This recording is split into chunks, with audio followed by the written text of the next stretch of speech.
L'épée, c'est une arme assez fascinante, hein, ça je pense que je vous l'ai déjà dit. Utilisée depuis l'Antiquité jusqu'au début de l'époque moderne, elle est l'image parfaite que l'on associe aux talentueux duellistes qui ont foulé le sol de l'Europe occidentale. Mais si cette arme a su perdurer dans le temps, c'est parce qu'on a pu l'associer à d'autres objets pour augmenter son efficacité, ou simplement l'adapter aux différents contextes d'utilisation qui ont évolué au fil des siècles. L'exemple le plus parlant est évidemment le bouclier, qui lui aussi a connu diverses formes pour répondre aux impératifs martiaux de son temps. Mais il y a d'autres copains à nos chères épées, et cette diversification des armes apportées dans l'autre main s'est surtout fait à partir de la fin du Moyen-Âge. Il y a évidemment la bocle, ce fameux petit bouclier rond dont on a parlé dans cette excellente vidéo sur la chaîne YouTube, je vous invite à aller la voir.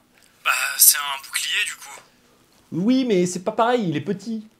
Nous avons aussi la dague, dont je parlerai un jour aussi, ne vous inquiétez pas. Mais s'il y a un objet qui dénote par rapport aux autres, parce que contrairement à la dague ou le bouclier, ce n'est pas une arme, c'est la cape. Oui bon, sous cet angle, c'est pas très impressionnant j'avoue. Mais avant d'entrer dans le vif du sujet, je tiens à vous présenter un roman qui correspond très bien à l'esprit de la chaîne, Blodium, les 5 Valets. Ce récit hybride mêle habilement science-fiction, fantasy et parcours initiatique, le tout rythmé par des combats intenses et une exploration poussée du corps et de l'esprit. L'histoire suit un jeune étudiant en médecine qui est propulsé dans un monde hostile et médiéval après une expérience scientifique. Oui, c'est un isekai.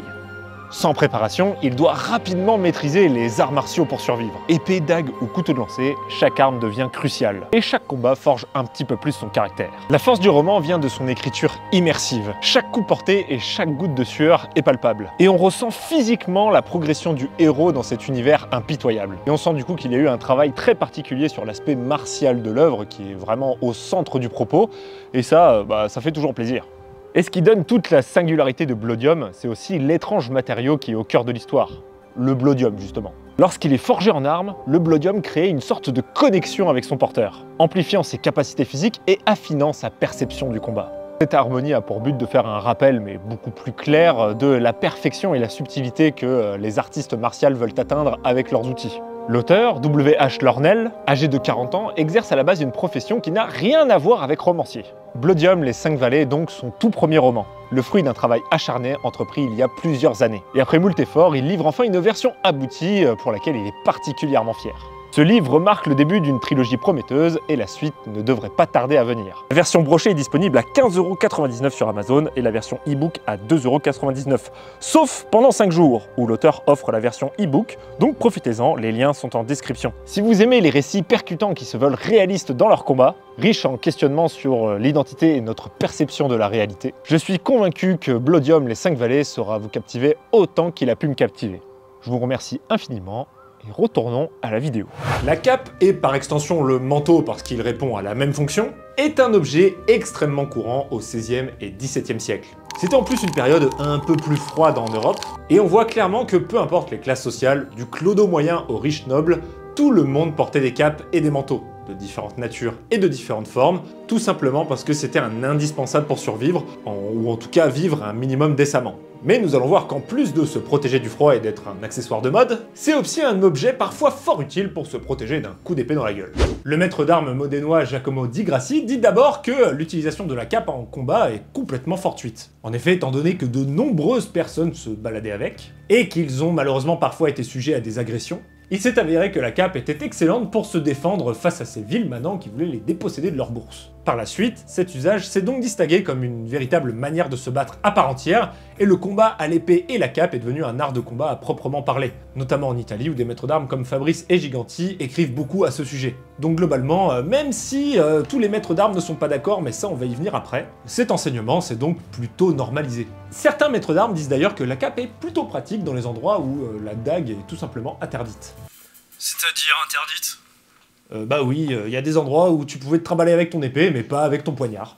Curieux. Ce qui est assez rigolo avec l'usage de la cape en combat, c'est que tous les maîtres d'armes ne sont pas d'accord. Certains comme Godino vont dire que c'est clairement pas l'idée du siècle, voire que c'est carrément dangereux. Il dit par contre qu'elle a une utilité, en l'enroulant autour de l'arrière du bras pour faire une protection supplémentaire au bras gauche portant le bocle ou la dague. Mais en gros pour lui, dans l'idée, une dague ça reste clairement mieux. Si t'as une cape en plus, tu peux l'enrouler pour te protéger le bras, et si t'as qu'une cape, ça peut faire l'affaire, mais c'est vraiment pas terrible.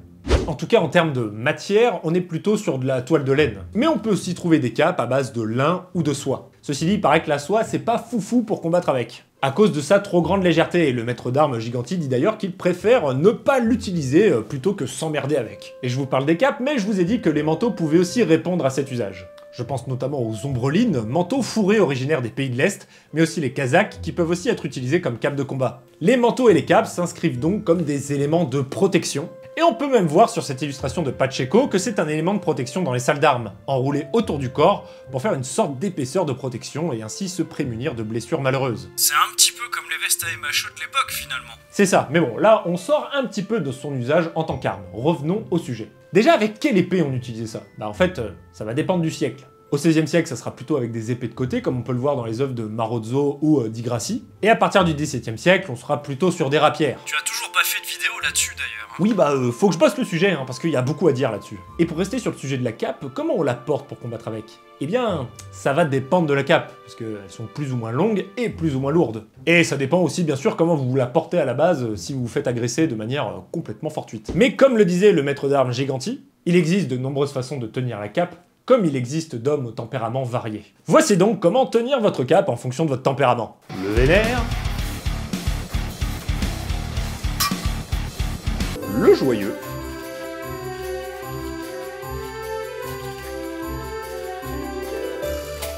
le timide,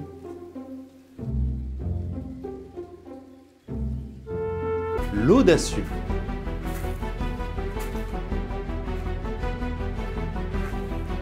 le torero, le magicien,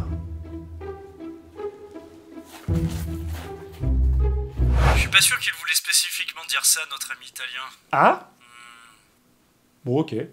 Selon di Grassi, il y a 3 choses essentielles à prendre en compte pour bien appréhender la cape. La longueur, la largeur et la flexibilité de l'objet. La longueur et la largeur, ça parle d'elle-même, mais la flexibilité, c'est tout simplement la capacité du tissu à absorber les chocs. Il faut donc trouver la bonne longueur et largeur pour rendre la flexibilité optimale et ainsi se protéger des coups. Par exemple, avec la cape que j'ai 3 façons de faire, dont une que je trouve quand même bien mieux, mais c'est pas spécialement moi qui vais choisir, étant donné que je vais surtout l'utiliser en cas d'agression surprise. Si je porte ma cape de manière classique, notamment parce que j'ai besoin d'avoir les épaules couvertes pour ne pas avoir froid, je peux, si j'ai le temps, la faire glisser sur le côté et l'enrouler autour de mon bras, 1 à 2 fois selon le besoin et la longueur.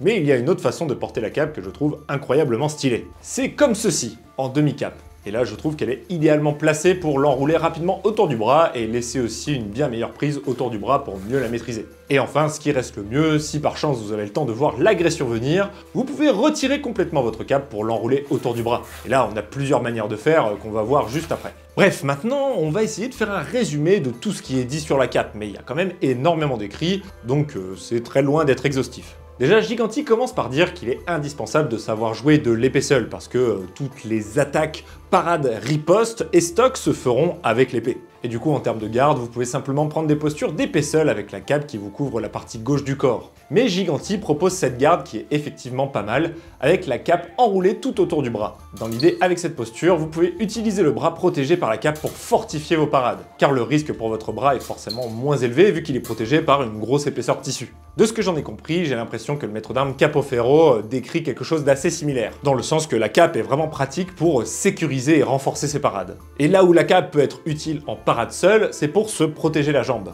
Giganti propose aussi d'enrouler la cape encore plus autour de son bras, afin de créer une surépaisseur pour parer directement les coups de taille. Précisant que la plupart des adversaires ne savent pas jouer aux armes. Ce qui veut dire par là, c'est que la plupart des gens ne font que des coups de taille et pas des coups d'estoc. Déjà là, on a un point de discordance entre les maîtres d'armes parce que di Grassi va dire que c'est complètement con d'enrouler totalement sa cape autour de soi pour se protéger d'un coup. Mais pour revenir à Giganti, par la suite, il dit qu'on l'utilise plus ou moins comme la dague. T'as même pas encore abordé le sujet aussi. Oui, bah ça va, je peux pas penser à tout. Pour revenir à Capoferro, lui, il a un discours entre les deux. Dans le sens où il dit qu'on utilisera la cape un petit peu comme une dague, finalement, mais qu'il y a un point de vigilance à avoir parce que la cape peut être coupée contrairement à la dague. Mais tout ça, c'est pas très satisfaisant et c'est une utilisation plutôt passive de la cape. Sauf qu'elle peut très bien nous servir de manière active et vraiment avantager un combat. Et pour cela, on va justement pas l'enrouler autour du bras, mais la tenir par le col. La cape va alors vous servir à obstruer la vue de l'adversaire et gêner ses armes. En faisant de grands mouvements avec votre cape, vous pourrez ainsi envoyer une attaque. Bon, Alferi, lui, il dit de moins se poser de questions et de carrément envoyer la cape sur son adversaire. Celui-ci se retrouvant gêné et incapable de combattre pendant plusieurs secondes précieuses. Di Grassi, lui, en plus de carrément la balancer, il propose de la balancer avec l'épée. En gros, l'idée est de lancer un estoc qui projettera la cape vers le visage de l'adversaire pour ensuite le frapper où bon nous semble. Et on peut faire la même d'un coup de taille de revers comme ceci. On peut aussi s'en servir pour fouetter avec le tranchant de la cape son adversaire. Et effectivement, un coup bien senti dans les yeux, ça fait pas du bien. Gonino dit d'ailleurs que c'est une très bonne manière de perturber votre adversaire pour ralentir son attaque et ainsi tirer votre épée si vous l'avez pas encore fait. Un autre truc assez intéressant qu'on trouve surtout en escrime ibérique, c'est qu'il est assez commun dans les différents enseignements de faire des parades avec le plat de la main, en fait en détournant la lame adverse. Bon, ça se fait et il faut avouer qu'il faut bien s'accrocher pour oser le faire, mais du coup on peut le faire avec la cape pour être beaucoup plus safe. Bon voilà, vous avez l'idée de ce que donne le combat à la cape dans la théorie. Maintenant je vous propose de regarder quelques petits passages de sparring où je fais ça contre un adversaire qui a une épée et une dague.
Ça c'est pour du duel, mais on a d'autres situations où la cape est employée. Déjà, c'est une arme qui peut potentiellement être pratique quand vous affrontez deux adversaires. D'ailleurs, je n'en avais pas du tout parlé dans ma vidéo comment affronter plusieurs adversaires, parce que j'ai découvert ça en bossant le sujet. C'est le maître d'armes Lovino qui nous explique ça. Dans une première situation, la cape sera pratique pour tenir et maîtriser la lame d'un des deux adversaires pendant que l'on frappe de taille l'autre. La seconde situation décrite est assez originale. Il explique comment empêcher un duel entre deux hommes en allant parer à l'épée celui qui veut attaquer en premier et en tenant à distance le second avec sa cape. Bref, c'est assez rigolo à mentionner, un maître d'armes qui explique comment empêcher deux personnes de se foutre sur la gueule. Presque similaire, Mancionino évoque le combat à 2 contre 2 avec une cape. Mais les combats binôme contre binôme feront sûrement l'objet d'une vidéo dédiée. Il y a aussi une situation qu'on aborde très peu sur cette chaîne, c'est comment se battre quand on a une cape face à un cavalier. Et c'est dans le Regole di Molti Cavalierici.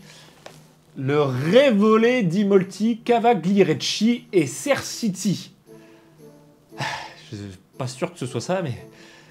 Par Federico Gisliero. Là, pour le coup, lui, il est pas évident. Hein. Bon, déjà, il commence par un truc qui est assez rigolo et évident, c'est que le cheval va plus tenir à sa propre vie qu'au commandement de son cavalier. Donc si tu lui mets un coup d'épée sur la tronche ou sur le flanc, tu vas forcément l'éloigner de la source de la douleur. Mais c'est horrible! C'est la guerre, mon colonel. Dans cette partie, il donne plein de conseils de placement. Notamment de rester dans l'axe du cheval pour que le cavalier puisse pas vous frapper puisqu'il a la tronche de son destrier dans l'axe. Au début, il précise de simplement enrouler la cape autour de son bras pour se prémunir des coups qui viendraient. Parce que là, l'avantage, c'est que vous pouvez l'enrouler totalement, vous n'avez pas à protéger vos jambes, le coup va forcément venir au-dessus. Mais ensuite, il propose de faire peur au cheval en balançant la cape devant son museau, voire carrément de lui jeter la cape dans la gueule. Ce faisant, vous pouvez saisir les rênes du cheval avec votre main libre, ou la jambe du cavalier pour le faire tomber. Bref, c'est vrai qu'en y pensant, la cape peut s'avérer très utile dans cette situation. Donc voilà, c'est à peu près tout ce que je peux vous dire sur la cape. En vrai, on pourrait en parler beaucoup plus, rentrer beaucoup plus dans le détail, mais vous savez que ça prendrait des heures et des heures, donc simplement, je vous invite à aller lire les sources qui sont en description si vous voulez en savoir plus. Je remercie infiniment Marco de m'avoir aidé à écrire cette vidéo. Voilà, c'est un copain du club de taille et des stocks. Il a pas mal de ses travaux qui sont accessibles sur leur site. Je vous mets le lien dans la description. Je remercie évidemment l'auteur de Bloodium d'avoir sponsorisé cette vidéo. Évidemment, il y a le lien en description si vous voulez acheter le livre. C'est évidemment le genre de partenariat que j'aime particulièrement et qui soutient bien la chaîne, donc merci à lui. En tout cas, moi je vous laisse et en attendant la prochaine vidéo, gardez l'esprit affûté.